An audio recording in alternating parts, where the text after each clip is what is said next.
Welcome to పొలిటెంట్ media. బీఆర్ఎస్లో కవితకు సంబంధించిన ఎపిసోడ్ ఇంకా ముగిసినట్టుగా కనిపించట్లేదు. కవితను పార్టీ నుంచి సస్పెండ్ చేసినప్పటికీ కవిత మాత్రం చాలా రకాలుగా పార్టీని ఇబ్బంది పెట్టే విధంగా, అదేవిధంగా పార్టీకి సంబంధించిన ముఖ్య నేతలపైన కామెంట్స్ను అదేవిధంగా చేస్తున్నారు. లేటెస్ట్గా కవిత చేసిన ఒక కామెంట్ ప్రస్తుతం రాజకీయ వర్గాల్లో చర్చనీయాంశమైంది.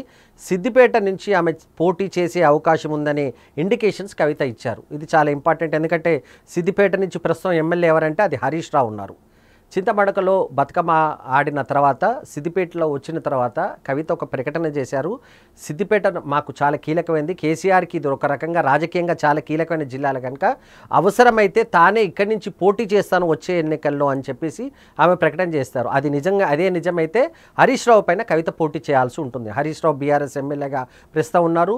సిద్దిపేటకు సంబంధించి చాలా పవర్ఫుల్ లీడర్గా అతన్ని చెప్తారు. అయినప్పటికీ కవిత మాత్రం హరీష్ రావు పైన విమర్శలు చేసింది, చాలా విమర్శలు చేసింది. ఇది ఒక ప్రైవేట్ ఆస్తిగా మార్చారు సిద్దిపేటకు సంబంధించినంత వరకు.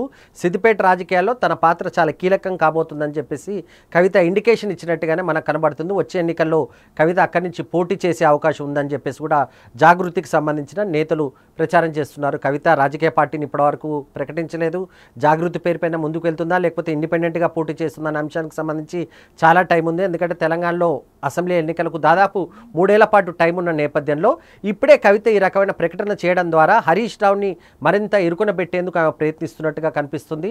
హరీష్ రావుని చాలా రోజుల నుంచి టార్గెట్ చేశారు. హరీష్ రావుతో పాటు సంతోష్ని కవిత టార్గెట్ చేసింది. నిజానికి మొదటగా కవిత ఎపిసోడ్ వచ్చినప్పుడు అది కేటీఆర్ చుట్టూ తిరిగింది. కేటీఆర్ని టార్గెట్గా చేస్తూనే కవిత మాట్లాడిందని ప్రచారం జరిగినప్పటికీ తాజాగా జరుగుతున్న పరిణామాల్లో మాత్రం హరీష్ రావు టార్గెట్గానే జరుగుతున్నట్టుగా కనిపిస్తుంది. సిద్దిపేటకు వెళ్ళి కవిత చేసిన కామెంట్స్ కూడా ఈ మొత్తం ప్రచారానికి బలం చేకూర్చే విధంగా ఉన్నట్టుగా కనిపిస్తుంది.